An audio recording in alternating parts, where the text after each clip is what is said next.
జై శ్రీరామ్. అయోధ్యలో శ్రీరాముని విగ్రహ ప్రతిష్టాపన కార్యక్రమం అంగరంగ వైభవంగా జరిగింది. ప్రధాని నరేంద్ర మోదీ చేతుల మీదుగా జరిగినటువంటి ఈ కార్యక్రమం వీక్షించిన ప్రతి ఒక్కరూ కూడా మా రామయ్య వచ్చేసాడు అంటూ చాలా గర్వంగా ఘనంగా చెప్పుకుంటున్న పరిస్థితి చూస్తున్నాం. ఎంత సుందరంగా ఉన్నాయంటే అయోధ్య వీధులంతా కూడా రాముడు వచ్చాక కళ వచ్చిందనే చెప్పుకోవాలి. నిన్నటి వరకు ఒక ఎత్తు, రాముడు వచ్చిన తర్వాత విగ్రహ ప్రతిష్టాపన జరిగిన తర్వాత ఇంకొక ఎత్తు అని చెప్తున్నారు. ప్రతి ఒక్కరిలో ఒక సంతోష భావం కనిపిస్తోంది, ప్రతి ఒక్కరి కళ్ళల్లో ఆనందం కనిపిస్తోంది. ప్రధాని మోదీ మాటలు విన్నాక ప్రతి భారతీయుడు ఉప్పొంగిపోయాడనే చెప్పుకోవాలి. ప్రత్యేకంగా ఒకసారి చూడొచ్చు. ఇప్పటి వరకు వాస్తవానికి వివిఐపీలు కావచ్చు, విఐపీలు 2-3 గంటల వరకు వాళ్ళు అక్కడ ఆలయ ప్రాంగణంలో ఉంటారు. మహా అయితే పోను ఇంకొక గంట ఎక్స్ట్రా ఉంటారేమో అని అనుకున్నారు. కానీ ఎవరు కూడా స్వామివారిని చూసి ఇప్పటి వరకు కూడా సాయంత్రం వస్తుంది, దగ్గర 6 గంటల టైం అవుతుంది. ఇప్పటికీ ఇంకా కొంతమంది ఆలయ ప్రాంగణంలోనే ఉన్నారు, కొంతమంది ఇప్పుడిప్పుడే వెళ్తున్నారు, వెహికల్స్ వెళ్ళడం చూస్తున్నాము. మరోవైపు భక్తులు కూడా ఎంత ఉత్సాహంగా ఉన్నారంటే రేపు ఉదయం నుంచి, సరే ఇవాళ అయితే మాకు దర్శనం కలగకపోవచ్చు, లైవ్ ద్వారా మేము వీక్షించాము నరేంద్ర మోదీ గారు ప్రతిష్టాపన చేయడం అనేది.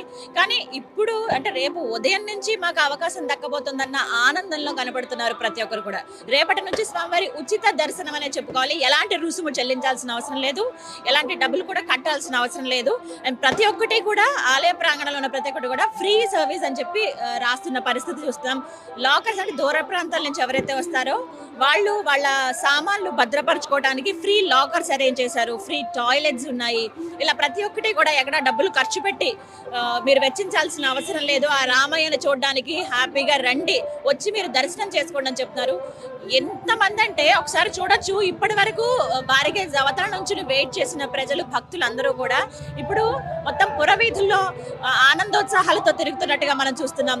దగ్గర వేల మంది పోలీసు పహారాలు అయోధ్య ఉందనే చెప్పుకోవాలి. ఎంత గస్తీ కాస్తున్నారంటే ఎక్కడ ఇబ్బంది కలగకుండా. అలాగే ఎక్కడికక్కడ విద్యుత్ దీప కాంతులు కావచ్చు, అలాగే భక్తజన సందోహంతో ఇంకా సందడిగా మారిపోయాయి అయోధ్య వీధులన్నీ అని కూడా చెప్పుకోవచ్చు అండి. ఒకసారి ఆ లైటింగ్స్ కానీ ప్రతి ఒక్కటి చూడండి. అగోండి క్రాకర్స్ కాలుస్తున్నారు. అంటే వాస్తవానికి చెప్పారు రామయ్యకి దీపాలతో మనం దీపావళి జరుపుకునేది కూడా అందుకనే. వనవాసం పూర్తి చేసుకుని రావణ సంహారం తర్వాత రామయ్య మళ్ళీ అయోధ్యకి వచ్చారు సీతా సమేతంగా. ఆ సందర్భంగా వెలుగు చిలుకలతో వారికి స్వాగతం పలికారు అప్పటి ప్రజలు. రామయ్య ప్రజలు అని చెప్పారు కదా, అదే గుర్తు చేస్తూ మళ్ళీ రామయ్య అయోధ్య వచ్చాడు కాబట్టి మనం స్వాగతం పలుకుదామని చెప్పి నరేంద్ర మోదీ ఏదైతే పిలుపునిచ్చారో దాన్ని స్వాగతిస్తూ ఇక్కడ అయోధ్య నుంచే ఆ క్రాకర్స్ కాల్చడం అనేది స్టార్ట్ అయింది.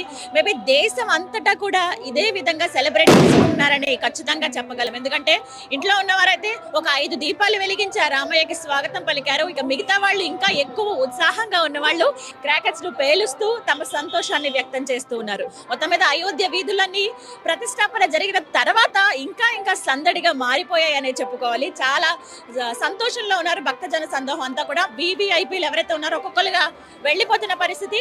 ఇక రేపటి నుంచి కామన్ పబ్లిక్ కి దర్శన భాగ్యం ఉంటుంది. ఉదయం 6 గంటల నుంచే ఉంటుంది. ఇప్పుడు మళ్ళీ ఇంకొన్ని పూజా కార్యక్రమాలు స్వామివారికి నిర్వహిస్తారు. అవి కంప్లీట్ అయిన తర్వాత స్వామివారికి పల్లకి సేవ కూడా ఉంటుంది. అది కూడా పూర్తయిన తర్వాత స్వామివారు శయనించే టైం అనమాట. ఇక ఇప్పటి నుంచి స్వామివారు మనకి దర్శనమిస్తూ మన కోరికలను తీరుస్తూ మనల్ని కరుణిస్తూ ఉంటారు. అలాగే ప్రతి ఒక్కటి ఏ విధంగా అయితే జరుగుతాయో ఆలయాల్లో, వైష్ణవ ఆలయాల్లో అదే సాంప్రదాయం ప్రకారంగా ఇక్కడ ఆలయంలో కూడా జరుగుతాయి. ఏది ఎక్కడ తీసుకోకుండా, ఏది తక్కువ కాకుండా స్వామివారిని చూసుకుంటాం మేమని చెప్పి ఆలయ ట్రస్ట్ నుంచి చెప్తున్న మాట కావచ్చు. మా రామయ్య మా ఇంటికి వచ్చేసాడని అయోధ్య వీధుల్లో అయితే భక్తజనులు, ప్రత్యేకంగా అయోధ్య వాసులు అయితే ఇంకా సంతోషం వ్యక్తం చేస్తున్న పరిస్థితి చూస్తున్నాము. ఎక్కడికక్కడ అండి ఎలాంటి ఇబ్బంది లేకుండా ఎక్కడ అంబులెన్స్లు వెళ్తూ ఉన్నాయి, పోలీసు పహారా ఉంది. చిన్న ప్రాబ్లం వచ్చినా ఫ్రీగా ఇక్కడ అన్నదానం చేసే వాళ్ళు ఉన్నారు. అలాగే మంచినీళ్ళు ఎప్పటికప్పుడు అందించే వాళ్ళు ఉన్నారు. ఎక్కడ భక్తులకి ఇబ్బంది కలగలేదు. అయితే ప్రస్తుతం ఇవాళ వచ్చిన వివిఐపీలు కాబట్టి ఇలా మనం చూసాము. రేపటి రోజున మరి పరిస్థితి ఎలా ఉంటుంది, ఇంకెంత కంట్రోల్ చేయాలి, సేఫ్టీ లాకర్స్ ఎక్కడెక్కడ అరేంజ్ చేశారు, దూర ప్రాంతాల నుంచి వచ్చే వాళ్ళకు కూడా తగిన ఏర్పాట్లు కూడా జరిగాయని తెలుస్తోంది. చూద్దాము. మొత్తం మీద ఎప్పుడెప్పుడు ఆ రామయ్య ఆలయాల్లో కొలువు తీరుతాడని అందరూ వెయిట్ చేశారు. ఆ ఘడియ మనం కళ్ళారా చూసాము, చాలా సంతోషించాము. ఎప్పుడెప్పుడు దొరుకుతుందా అని మొత్తం భక్తులంతా కూడా పరుగులు పెడుతున్న పరిస్థితి. రేపు ఉదయం వరకు వెయిట్ చేసి హ్యాపీగా దర్శనం చేసుకుని మళ్ళీ ఎవరికి వాళ్ళు వెళ్ళొచ్చు. ఇక అందరూ ప్లాన్ చేసుకోవచ్చు.